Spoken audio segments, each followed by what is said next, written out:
Hello मित्रों, स्वागत है आपका हमारे चैनल पर।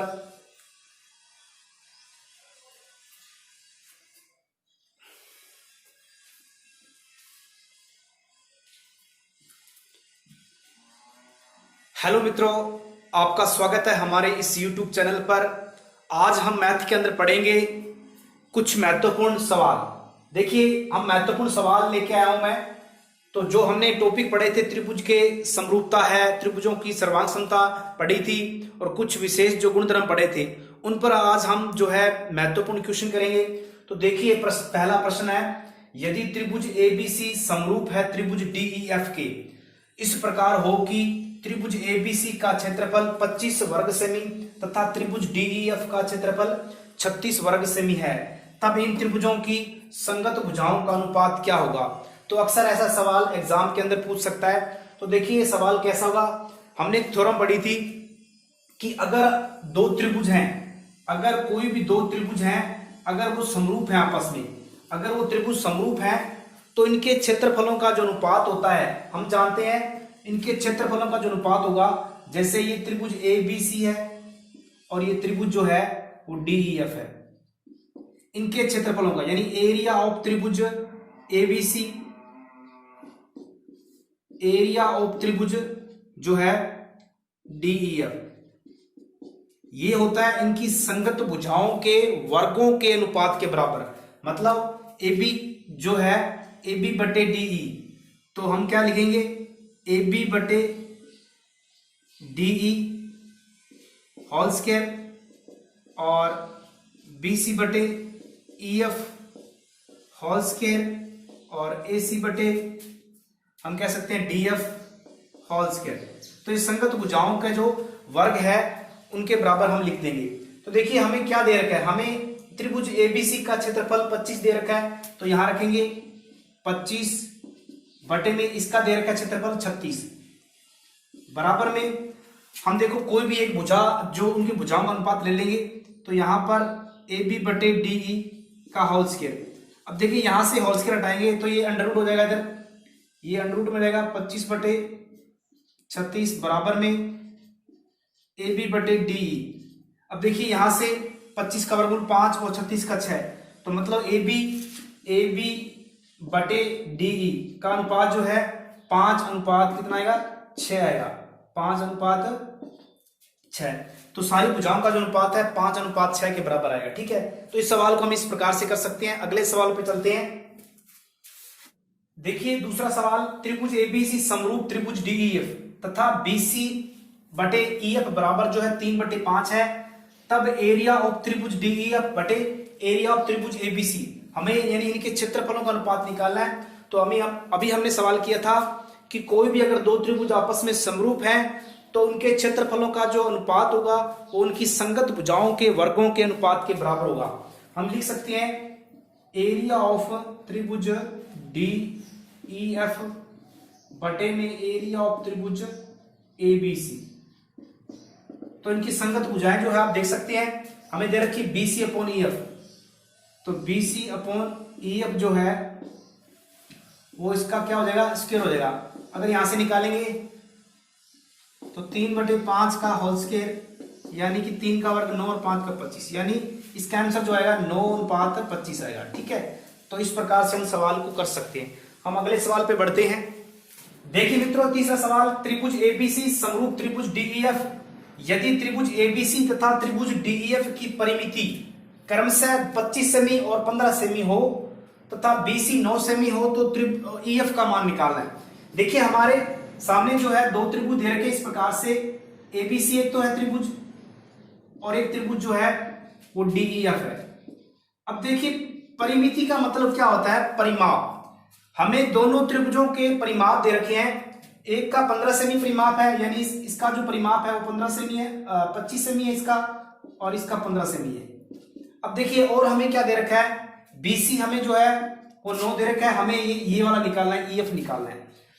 तो देखिए, हमने जो पिछले वीडियो के अंदर थ्योरम पढ़ी थी कि दो त्रिभुजों के, यानी कि उनका अगर परिमाप जो है, अगर त्रिभुज एबीसी समरूप है त्रिभुज डीईएफ, दो त्रिभुज समरूप हैं तो उनका जो परिमाप है, यानी कि त्रिभुज एबीसी कह सकते हैं हम, या फिर पेरीमीटर ऑफ, जो पेरीमीटर क्या होता है, परिमाप ही होता है, तो हम लिख सकते हैं त्रिभुज एबीसी का परिमाप जो है बटे में त्रिभुज डीईएफ का परिमाप जो है वो उनकी संगत भुजाओं के अनुपात के बराबर होता है। मतलब जिस प्रकार से इसके संगत ये भुजा है तो बीसी, आप देख सकते हैं बीसी के संगत ईएफ है, तो बीसी बटे में ईएफ आ जाएगा। ठीक है, अब दोनों के परिमाप दे रखे हमें, कितना दे रखा है, इसका 25 दे रखा है, यानी एबीसी का 25 दे रखा है और डी का 15 दे रखा है, बराबर में बीसी और बटे में आप देख सकते हैं बीसी हमें दे रखा है 9 सेमी, बीसी कितना है 9 सेमी दे सकते हो, 9 सेमी, और ईएफ हमें निकालना है। अब आप इसको काट सकते हो 5 के पड़े से, 5 में 25 और 3 बचे 15, तो आप देख सकते हैं कि ये तिरछा कर देंगे, यानी कि 5 ईएफ बराबर 9 3 27, अब 5 इसके डिवाइड में जाएगा, यानी ईएफ बराबर में 27 बटे 5 हो जाएगा। अब इसमें भाग देंगे तो देख सकते हो 5 25 और 2 4 5 20, ठीक है, तो ये 5.4 सेमी जो है ईएफ का मान 5.4 सेमी आ जाएगा। ठीक है, यानी कि आपको सिर्फ ये याद रखना है कि कोई भी दो त्रिभुज है अगर वो समरूप हैं तो उनके परिमापों का जो अनुपात है वो उनकी संगत भुजाओं के अनुपात के बराबर होता है। ठीक है, हम एक क्वेश्चन और लेते हैं।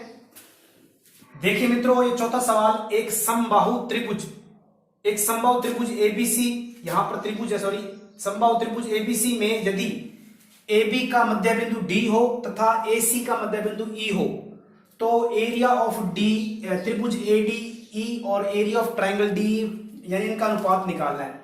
तो देखिए पहले तो हम डायग्राम बनाते हैं कि अगर ये त्रिभुज है, ये एक समबाहु त्रिभुज है और हम इस त्रिभुज से परिचित हैं। देखिए अगर परिचित नहीं, देखिए समबाहु त्रिभुज क्या होता है, जिसकी सभी भुजाएं बराबर हो, मतलब तीनों भुजाएं इसकी जो है बराबर है।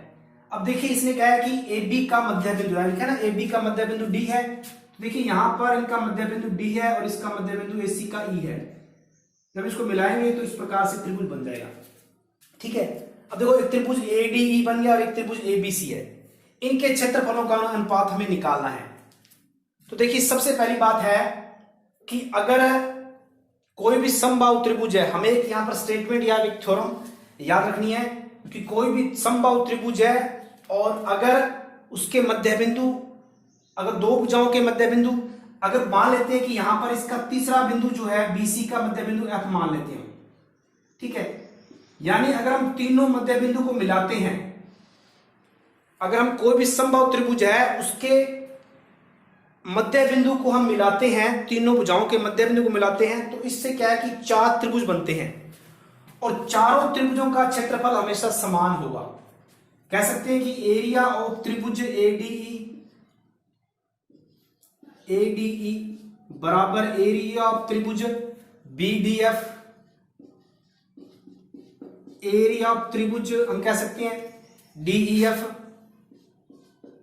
ये DEF, और एरिया ऑफ त्रिभुज हम कह सकते हैं, हम यहां पर सॉरी AD आएगा, ADE है, ADE है, आप लिख सकते हैं क्योंकि हमें सवाल में D और E दे रखा है ना, उसके हिसाब से हमने लिया सवाल ये, और मैंने यहां पर F बिंदु मान लिया। तो इस प्रकार से 4 त्रिभुज बन रहे हैं, इन चारों त्रिभुजों का क्षेत्रफल हमेशा बराबर होगा। तो इस त्रिभुज का यानी चारों त्रिभुज का क्षेत्रफल हम लिख सकते हैं बराबर है एरिया ऑफ त्रिभुज कह सकते हैं EFC, और ये सभी का जो कह सकते हैं हम, ये सारे त्रिभुज क्षेत्रफल जो है पूरे त्रिभुज के क्षेत्रफल का क्या होगा, 1/4 होगा, मतलब 1/4 एरिया ऑफ त्रिभुज ABC।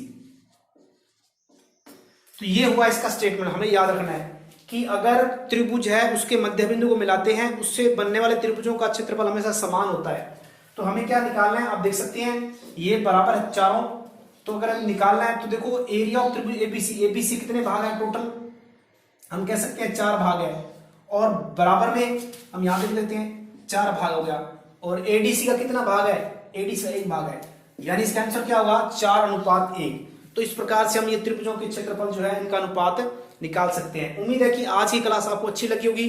अगर आपको क्लास अच्छी लगी है तो वीडियो को लाइक और शेयर कीजिए अपने ग्रुप्स के अंदर, ठीक है।